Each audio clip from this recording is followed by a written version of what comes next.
আসসালামু আলাইকুম। সংযুক্ত আরব আমিরাতে বসবাসরত প্রবাসী ভাই বোনদের ঈদের শুভেচ্ছা জানাই। ঈদ মুবারক।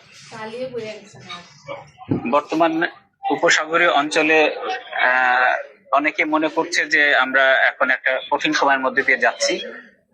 আমরা হয়তো কিছুদিন আগেও বেশ কঠিন সময় ছিল, বাট আলহামদুলিল্লাহ আমি বলতে পারি যে এখন আমাদের নিরাপত্তা ব্যবস্থা অনেক উন্নত হয়েছে এবং আমরা প্রায় আগের মতো স্বাভাবিক অবস্থায় পৌঁছে গেছি এবং আমরা এখন ঈদুল আজহা উদযাপন করলাম।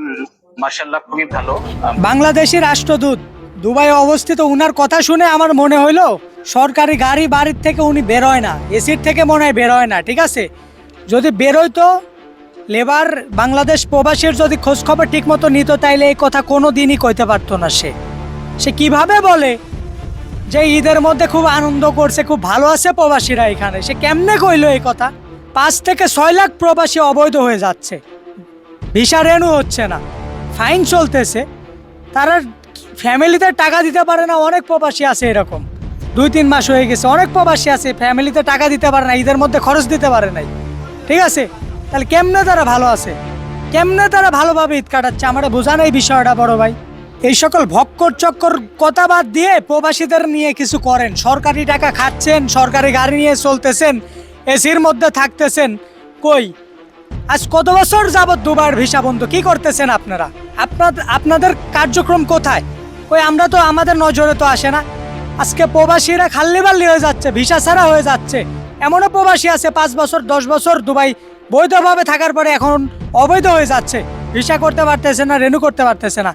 আপনারা কি করতেছেন এই বিষয়গুলো নিয়ে?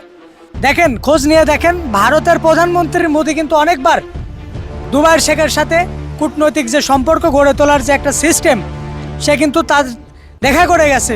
কিন্তু বাংলাদেশের প্রধানমন্ত্রী আজ পর্যন্ত দুবাই আসলো না। ডক্টর ইউনূস থাকা অবস্থায় তিনাকে এতবার বলেও আমরা আনাইতে পারি নাই। তো এখন নির্বাচিত সরকার, তার দৃষ্টি আকর্ষণ করতেছি, প্লিজ তারেক রহমান সাহেব, prime minister of Bangladesh, please আপনারা দুবাইয়ের প্রবাসীদেরকে দেখেন। 5 থেকে 6 লক্ষ প্রবাসী অবৈধ হয়ে যাচ্ছে দুবাই শহরে। এতগুলা বাংলাদেশি প্রবাসী যদি বাংলাদেশে ব্যাক করে তাহলে দেশের অবস্থা, ইকোনমিক অবস্থা কি হবে দেখেন। আপনারা একটু ভেবে দেখেন বিষয়টা। দুবাই প্রবাসীদের নিয়ে কারো কোনো মাথা ব্যথা নাই, প্রবাসীদের দুঃখ শুধু প্রবাসীরাই বোঝে। ঠিক আছে, এরা যখন রেমিটেন্স পাঠাইব, কেমনে ভাগ বাটোয়ারা করব সেই থিওরিতে আছে, কিন্তু এখানে যে সমস্যায় পড়ে আছে প্রবাসী, এই বিষয় নিয়ে দেশের কোনো পদক্ষেপ নাই, দেশের মন্ত্রীর, দেশের সরকারের কোনো পদক্ষেপ নাই। ঠিক আছে, কিন্তু প্রবাসীদের টাকায় রেমিটেন্সে বাংলাদেশের ইকোনমিক্স চলতেছে।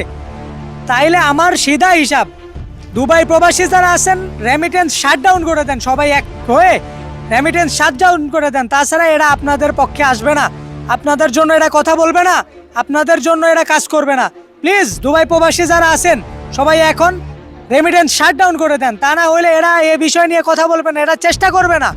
আজ বছরের পর বছর ভিসা বন্ধ, মালয়েশিয়ার ভিসা বন্ধ, দুবাইয়ের ভিসা বন্ধ, আরো অনেক দেশের ভিসা বন্ধ। এটা কি করে? সরকারের খাচ্ছে, জনগণের খাচ্ছে, এসি বাড়ি থাকতেছে, এসি গাড়ি চলতেছে, করতেছে এটা কি? এদের কার্যক্রম কোনো উন্নতি দেখতেছেন আপনারা? কই আমার চোখে তো পড়ে না। যদি আপনারা দেখেন কমেন্ট করে জানাবেন। ঠিক আছে, শুধু দুবাই প্রবাসী না, সকল প্রবাসীকে আহ্বান করব, মালয়েশিয়া প্রবাসী, আরো অন্যান্য যে সকল প্রবাসী আছেন, সকলের রেমিটেন্স শাটডাউন করুন। তা না হইলে বাংলাদেশের সব ভক্কর চক্কর কাহিনী যাবে না, প্রবাসীদের পক্ষে কেউ দাঁড়াবে না। ঠিক আছে, প্রবাসীদের সব আসে পুন্দাইতে, সিধা ভাষায় কইলাম। ঠিক আছে, যেজন সুযোগ পায় সেই পুন্দায়। এদের বিপদের সময় কোনো শালাই পাশে থাকে না। ঠিক আছে, দেশও না, হাজার না, লক্ষ লক্ষ প্রবাসী আজকে দুবাইয়ে বিপদগ্রস্ত অবস্থায় আছে। কোনো বাংলাদেশ থেকে কোনো সরকার, কোনো মন্ত্রী কোনো খোঁজ খবর নিছে আজ পর্যন্ত? কেউ কিন্তু নেয় নাই। তাই সকলকে বলবো, রেমিটেন্স শাটডাউন করুন, সবাই মিলে রেমিটেন্স শাটডাউন করেন। আমাদের দাবি মানতে হবে, আমাদের সমস্যা দেখতে হবে দেশকে, তবেই আমরা দেশের জন্য কিছু করব, না হইলে না, কিছুই না। হুন্ডিতে টাকা পাঠান, বিকাশে টাকা পাঠান, ব্যাংকে একজনও টাকা পাঠাবেন না দুবাই প্রবাসীরা, যতদিন পর্যন্ত সমস্যা সমাধান না করতেছে, এই বিষয় নিয়ে সরকারের কোনো পদক্ষেপ না নিচ্ছে। একটা পয়সাও ব্যাংকিং এর মাধ্যমে আপনারা দুবাই প্রবাসীরা পাঠাবেন না। রেমিটেন্স শাটডাউন আজকে থেকে। সকল প্রবাসীকে আহ্বান করব, সবাই এখন রেমিটেন্স শাটডাউন করুন, আওয়াজ তুলুন। ঠিক আছে, এই যে লক্ষ লক্ষ প্রবাসী আজ ক্ষতিগ্রস্ত, বিপদের মুখে পড়ে রয়েছে, কেউ কোনো কথা বলে না। দেশের কোনো পদক্ষেপ নাই, মন্ত্রীদের কোনো পদক্ষেপ নাই, ওরা ওদের মতো আছে, অথচ প্রবাসীর টাকা দিয়েই দেশটা চলবে। কথা বলার কেউ নাই প্রবাসীদের পক্ষে, বুঝছেন? আপনাদের কথা বলা আপনাদেরকেই বলতে হবে, আপনাদের সমস্যা আপনাদেরকেই দেখতে হবে। তাই সময় থাকতে আওয়াজ তুলুন সবাই। এখন